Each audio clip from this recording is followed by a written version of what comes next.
समस्त को उद्धारकर्ता प्रभु जीशु ख्रीष्ट नाम रे नमस्कार। आज बहुमूल्य समय पाए ईश्वर को धन्यवाद देउछि। पिता परमेश्वर को नाम धन्यवाद स्तुति प्रशंसा महिमा हेउ। प्रिय बंधुगण, आग को स्वाधीनता दिवस आसुछि। से परिप्रेक्षी रे आम्भे माने बाइबल अध्ययन करूछु। आज आमने जीशु ख्रीष्ट ठारे स्वाधीनता ए विषय रे अध्ययन करिबा। गालात्य अध्याय 5:1-4 पद। स्वाधीनता निमंते ख्रीष्ट आम्भमानकु मुक्त करियछंती। प्रिय बंधुगण, स्वाधीनता निमंते ख्रीष्ट आम्भमानकु मुक्त करियछंती। अतएव स्थिर हुई रुह एवं दासत ज्वाली रे आउ थरे जुचा न जाओ। देख, मु पाउल तुममानकु कहूछि, जदि तुममानकर सुनत हुए तेबे ख्रीष्टଙ୍କ द्वारा तुममानकर कोनसी लाभ हेबो नाही। मु सुनत प्राप्त हेउथिबा प्रत्येक जन को पुनर्बार साक्ष्य देउछि जे से समस्त व्यवस्था पालन करिबा निमंते दायी। तुम्भे माने जेते लोक व्यवस्था द्वारा धार्मिक गणित हेबाकू चाहुअछ, तुम्भे माने ख्रीष्टଙ୍କ ठारू विच्छिन्न होइअछ। तुम्भे माने अनुग्रहरु पतित होइअछ। गालात्य अध्याय 5:1-4 पद। प्रिय बंधुगण, एठारे आमने देखुछु स्वाधीनता निमंते ख्रीष्ट आममानकु मुक्त करियछंती। तो एही विषय को नहीं आज आमने अध्ययन करिबा। ख्रीष्ट आममानकु मुक्त करियछंती। से आमकु व्यवस्थार अभिशापरु अर्थात मृत्युदंडरु उद्धार करियछंती। गालात्य अध्याय पदरे एपर लेखाइछि, एथिपाई ख्रीष्ट आममानक निमंते अभिषिप्त हुई व्यवस्थार अभिशापरु आममानकु मूल्य देई मुक्त कले। कारण लेखाइछि, जे के खुंटरे टंगा जाए से अभिशप्त।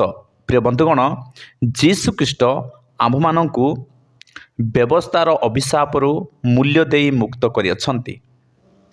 आमे मृत्युवरण करिबाकू कारागार रे अपेक्षा करुथिबा बंधी मानक सदृश। एहापरे ख्रीष्ट आम स्थान रे मृत्युवरण करिबा द्वारा आमको मुक्त करियछंती, आममानकु स्वाधीन करियछंती। प्रिय बंधुगण, जीशु ख्रीष्ट आम्भमानक बदल रे से कालवरी क्रूस रे मृत्युवरण करिकी आम्भमानकु पापरु स्वाधीन वा पापरु मुक्त करियछंती। रोमियो अध्याय 7:6 पद। किंतु जो द्वारा आम्भेमाने आबद्ध थिलु सेतिप्रति मृत हुई आम्भेमाने एबे व्यवस्थारु मुक्त हुइअछु। प्रिय बंधुगण, आम्भेमाने व्यवस्थारु मुक्त हुइअछु। एणु आम्भेमाने आक्षरिक पुरातन भावरे दास्यकर्म न करी आत्मार नूतन भावरे दास्यकर्म करुअछु। प्रिय बंधुगण, व्यवस्था समस्तଙ୍କୁ पापर अधीन करथिला। सेतिपाई समस्ते पापर अधीन थिबारु समस्ते मृत्युदंड पाई योग्य थिले। सेतिपाई जीशु ख्रीष्ट ए धरापृष्ठ को आसिले जे जे माने ए व्यवस्था अधीन रे अछंती, पापर अधीन रे अछंती, सेमानंकु मुक्त करिया पाई। एहीपरि भावरे स्वाधीन करा जाउथिबा कोनोसी व्यक्ति जदि पुनर्बार कारागार मध्यकू फेरी जिबाकू चेष्टा करे तेबे से प्रकृत रे पागल। किंतु गालात्य माने सही कार्य ही करथिले। से माने व्यवस्था रूपक कारागाररू मुक्ति पाइथिले, पुनर्बार निज निजकू सेही बंधन अधीन रे रखुथिले। प्रिय बंधुगण, ए गालात्य मंडलीर लोक माने अनुग्रह द्वारा से माने व्यवस्थार बंधनरू मुक्ति पाइथिले बा व्यवस्था रूपक कारागाररू मुक्ति पाइथिले, किंतु से माने पुनर्बार निज निजकू सेही बंधन अधीन रे रखुथिले। सेतिपाई पाउल सेमानकू ए चिट्ठी को लेखिछंती। पाउल कहिछंती, अतएव स्थिर रुह, एपरि घटिबाकू दियो नाही। गालात्य माने जे गुटिए बंधन अधीन रे निज निजको रखुथिले ताहा होछि सुनत।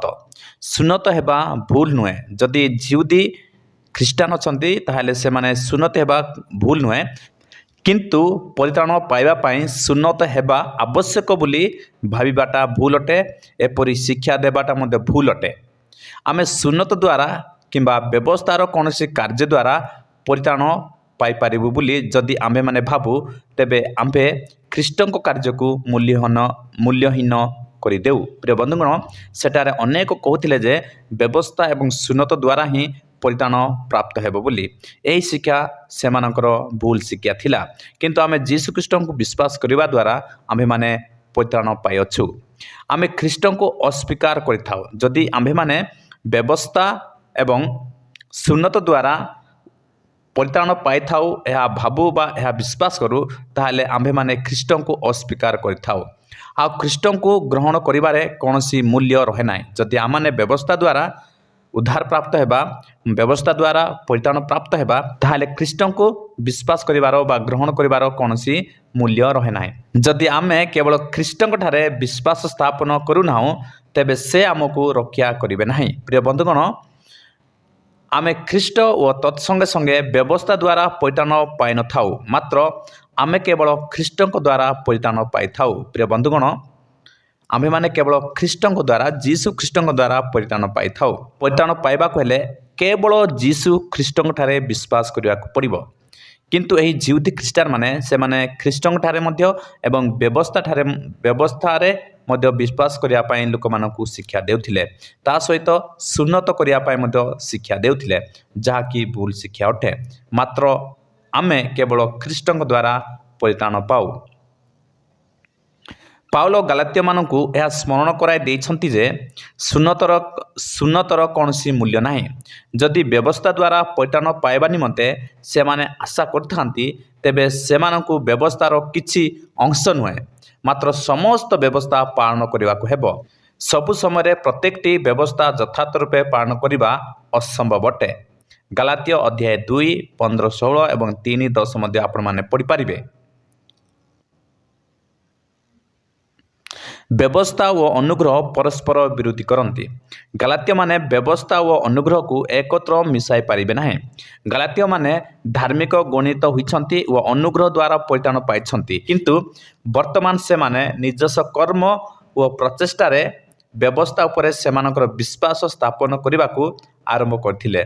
जदि से माने एथिरे लागि रहंती, तेबे से माने सेमानकर अनुग्रह हराइबे। से माने सेमानकर त्राणकर्ता ख्रीष्ट ठारू पृथक हेबे। प्रिय बंधुगण, आम्भे माने जीशु ख्रीष्ट को विश्वास करिबा द्वारा, जीशु ख्रीष्ट ठारे भरोसा करिबा द्वारा आम्भे माने व्यवस्थारू मुक्ति पाई अछु।